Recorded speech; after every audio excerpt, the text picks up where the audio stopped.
We got an email from Tony, and he was asking how to make money live streaming.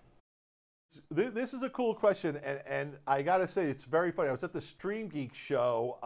Stream Geeks had a one-day event, a knowledge event in New York City, and I participated. I moderated one of the panels. And one of the cool things with the Stream Geeks was I saw a guy who watches our show all the time, George, and George is a Sling Studio user, and he does some boxing shows. He's done some great blog articles on the Sling Studio blog page that we've done on our blog. And he was talking to me, he was saying, you know, Gary, how do I make money doing this? I want to buy all this gear, but I need money to buy gear. And I said, George, if you're going to get involved in streaming as a streaming producer, you're not a church that wants to stream or a corporation that wants to stream or a high school that wants to stream, you want to be a streaming producer. I said, you gotta build a local following, and it's by doing it local. So in George's case, he was doing boxing matches, and he goes, the boxing commission, these are just above amateur type fights. You know, they don't really have a lot of money. The money's going to, you know, equipment, to gear, to referees, to promoting. We're not making enough money to pay for, you know, to pay for him to really do the job that he wants to do. I said,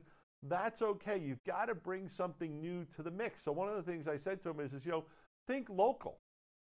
Ask them if it's okay, and then say, can I reach out to some of the local businesses and see if there's a local business that has a boxing connection? Maybe it's a guy who owns a pizzeria, used to be a Golden Gloves boxer, you know, when he was a young kid. Now he's, you know, in his 60s, my age.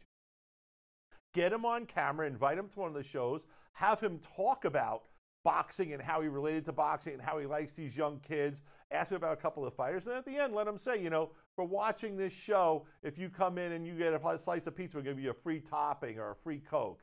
I said, that's how you do it. You know, the high school level, maybe you're a local stationery store or whatever, you know, tap it in, but try to tap it in so it's not just a ad from someone, which people don't want to watch, but more where that person involved in that local business connects with your content, and therefore through that connection will connect with the viewers, and now will give some information to the viewers, and then those viewers will say, okay, so at the end he plugged his company. No big deal, that's cool. Or it could be a guy who everyone says, hey, it's the local frozen yogurt place, and he's doing a special event, and we love it because he's giving money to the high school. He says 50% of the money I make on Thursday night is going to go to the theater group at the local high school. You know, there's all kinds of things you can do as a promoter of content that can get you micro dollars. I'm not talking about people giving you thousands of dollars here. You make 50, 100 here, 100 there, and if you're doing a show a week and you have 3 different people giving you 50 to 100 bucks, well, now you make 250, and now that's 1,000 a month, and it starts building into something.